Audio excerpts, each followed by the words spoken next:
Good morning students, welcome again in online classes, class 10th, chapter 1 the nationalism in Europe हमने start किया हुआ है।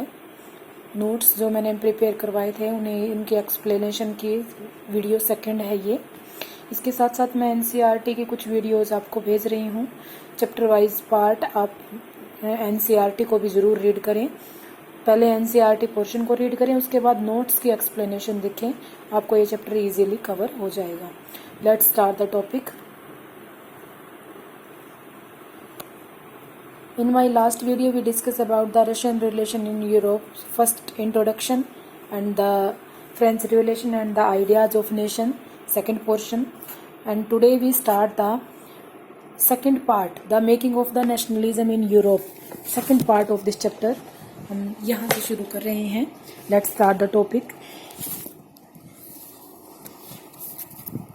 इस time से पहले जब हमें कोई भी ऐसा देश नहीं दिखाई दिया था जो अपने आप को राष्ट्र राज्य माने, मतलब अपने आप में स्वतंत्र रूप से माने अपने आप को। No nation state were in Europe because no common identity of the culture. किसी का अपना कोई कल्चर नहीं था, किसी की कोई अपनी आइडेंटिटी नहीं थी, सब लोगों के मिले जुले राज्य में रहते थे, इसलिए उन लोगों का अपना कोई कल्चर ना होने के कारण कोई भी राष्ट्र राज्य नहीं बन पाया था। Germany, Italy, Switzerland were divided in the kingdom, duchess and the custom and the consent where rulers had their autocracy territories. मतलब राजा जिस तरीके से अलग अलग राज्य में, जिस तरीके से एक राजा ने ये बड़ा राज्य हथिया लिया, उसके साथ दूसरे राजा ने जब ये राजा अपना बढ़ाने लगा, ये फ्रांस है, ये जर्मनी है। तो इस तरीके से इन दोनों में ये जो लोग हैं, ये जो मिले जुले लोग हैं इन दोनों के, तो इन लोगों को सबसे बड़ी प्रॉब्लम आती थी, ये अपने आप को फ्रांस का माने या जर्मनी का माने, ये जर्मनी का माने, तो ये प्रॉब्लम सबसे ज़्यादा आती थी। इसलिए लोगों के पास ऐसा कोई सिस्टम नहीं था जिसके कारण वो ढंग से कर पाए। यहाँ पे एक एग्जाम्पल दिया है हम्बर्ग का। हम्बर्ग का जो एग्जाम्पल है उसके अंदर इजीली आप लोगों को ये बताया गया है कि वहाँ रहने वाले लोगों को किस तरीके से अलग अलग राज्यों में रहते हुए भी लोगों को एक दूसरे के ऊपर रूल्ड किया जाता था। Hamburg ruled over the Austria Hungary पे हम्बर्ग एम्पायर रूल कर रहा था। The Hungary half of the population speak Magyar while the other half of people speak variety of dialects. Dialects होती बोलियाँ, कुछ लोगों की अपनी अपनी अलग अलग बोली थी, कुछ लोग अपनी बोली बोल रहे थे, तो उन लोगों के पास एक कॉमन लैंग्वेज भी नहीं थी। तो किस तरीके से मान लें कि वो एक कॉमन राज्य में स्टे कर सकते हैं। उनके पास सिर्फ एक कॉमन चीज़ थी कि उनका राजा एक था, चाहे वो जर्मनी की हो या फ्रांस की, राजा उन लोगों का एक था। नेक्स्ट पॉइंट आता है the autocracy and the new middle class, कुलीन वर्ग और नया मध्य वर्ग। इसमें सबसे पहले आता है एटोक्रेसी। ये जो एटोक्रेसी थे, ये लोग सबसे ज़्यादा शक्तिशाली लोग थे, लैंड पर राज करने वाले, ज़मीन के ये मालिक समझते थे, ये फ्रेंच बोलते थे और connected by the types of marriages, और मैरिजेस के थ्रू आपस में जब मैरिज होती थी तो वो भी फ्रेंड्स के साथ मैरिज हो रही है, इसलिए एक दूसरे से बंधे हुए थे। Numerically in the small group, और वैसे अगर इनकी बात करें तो इनका छोटा सा ग्रुप था। दूसरा है peasantry, majority of the people, लोगों की सबसे ज़्यादा मेजोरिटी वाला हिस्सा ये लोग थे। सेकंड जो है मिडिल क्लास के थे। New social and the emerge with the growth of the term and emerge in the commercial classes, commercial classes के साथ, और बहुत ज़्यादा सोशल जो एमर्ज थे, ग्रोथ ऑफ द टाउन की ग्रोथ करने वाला, या मिडिल क्लास भी कह सकते हैं हम, वे लोग आते थे जो व्यापार करने वाले या उद्योगपति लोग आते थे। Educated class were idea of the nationality gain popularly. Educated class का जो आइडिया था, या अध्यापक वर्ग है या एजुकेटेड लोग हैं जो सोचने समझते थे, वो भी इनके बीच में आ गए थे और शिक्षा उनका मेन मुद्दा बन गया था। थर्ड पॉइंट आता है where did tribal nation stand for. उदारवादी जो लोग थे, लिबरल नेशनलिज्म स्टैंड फॉर, उदारवादी राष्ट्रवाद के क्या मायने थे, क्या सोचते थे, उनके यहाँ पॉइंट है। In early 19th century Europe was closely allied to the ideology of liberalism. Liberalism का क्या मतलब है कि स्वतंत्रता, लोगों के बीच में स्वतंत्रता प्राप्त करने की एक होड़ सी लगी हुई थी, एक आदर्श रूप मानते थे कि हमें स्वतंत्र होना ही है। जो लिबरल वर्ड है लिबरलिज्म, वो वर्ड लैटिन लैंग्वेज का लिबर है, जिसका मतलब है फ्री या स्वतंत्र होना। Liberalism stand for the freedom, freedom के लिए, स्वतंत्रता के लिए स्टैंड कर रहा है। और इंडिविजुअली ये equally in the all before the law, कानून की नज़र में सब लोग समान दर्जे में रहें, समान हो। ये था लिबरलिज्म का meaning. In the end of autocracy and clerical privilege, इसके अंदर जो ऑटोक्रेसी या निरंकुश शासक थे या पादरी जो लोग थे, उन्हें उनके विशेष अधिकारों का खत्म हो रहे थे, क्योंकि वो एक इक्वलिटी को दिखाना चाह रहे थे।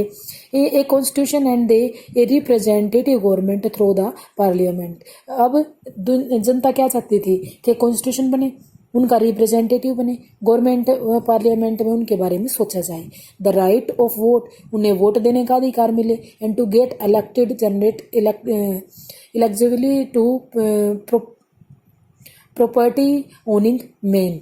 अब वो मतलब वो जरूरी नहीं है कि वही लोग चुने जाएं जिनके पास प्रॉपर्टी है, या जो लोग जिनके पास वो खूब बड़े बड़े फैक्ट्रीज हैं, क्या वही चुने जाएं, ऐसा नहीं है।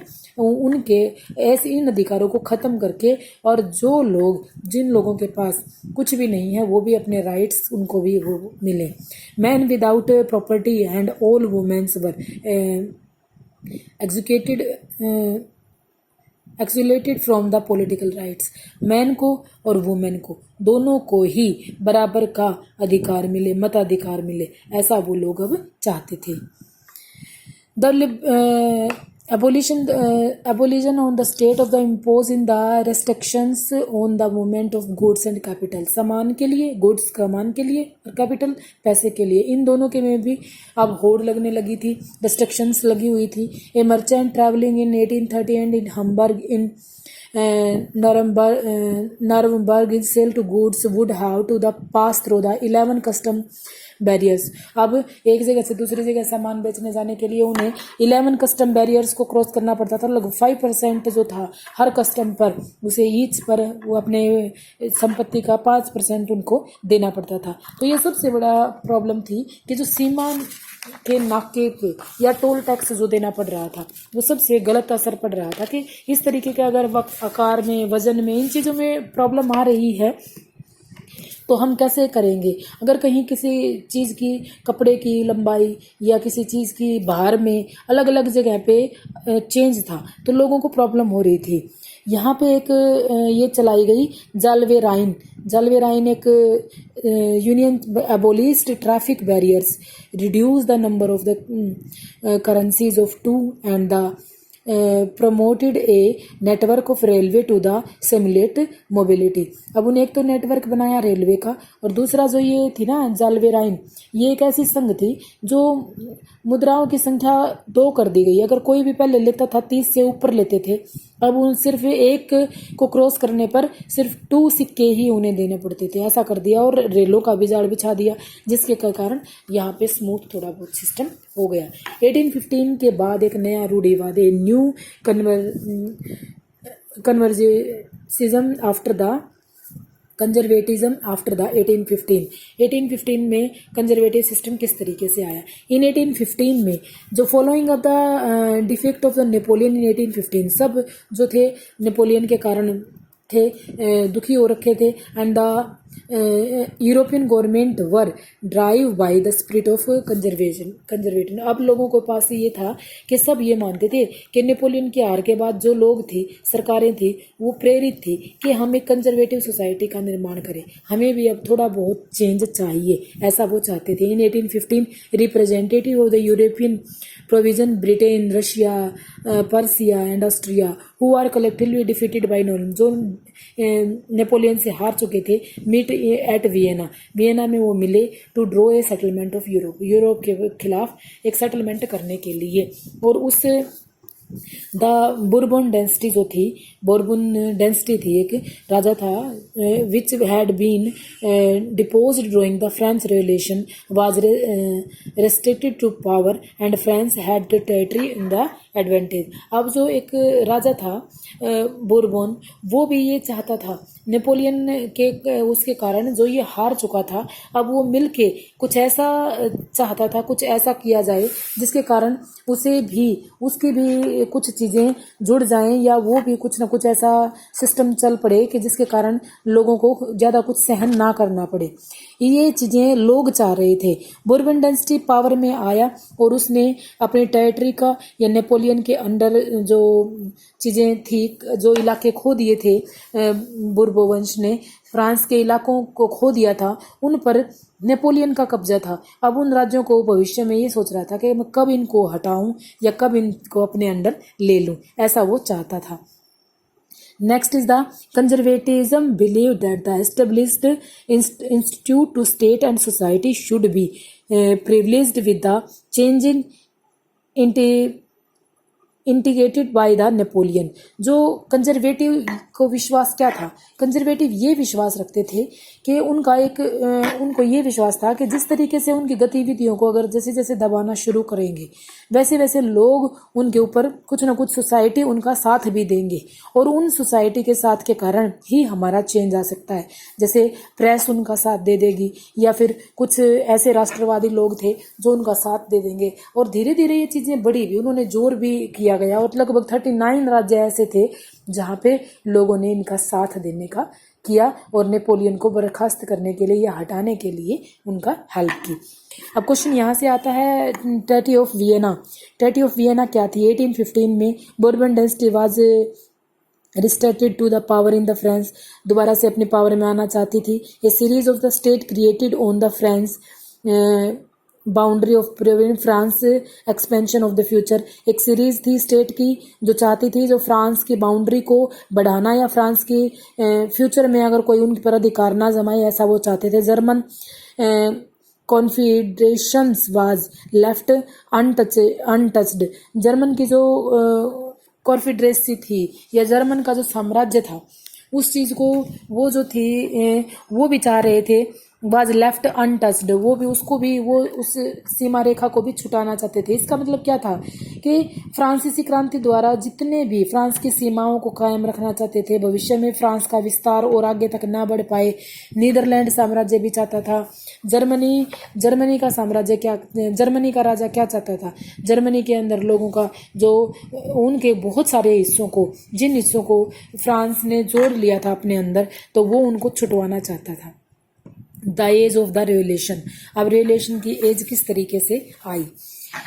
During your the following year 1815, the fear of the representation devote many liberal nations underground. Underground में लोग बहुत ज़्यादा अंदरूनी तरीके से नाखुश थे जो सरकार जो कर रही थी और वो चाहते थे कि किस तरीके से हम इनका भूमिगत तरीके से कैसे साथ दें, नीचे ही नीचे हम इनका साथ देते चले जाएं और हमें भी इस चीज़ का बेनिफिट मिले, ये लोग ये चाहते थे।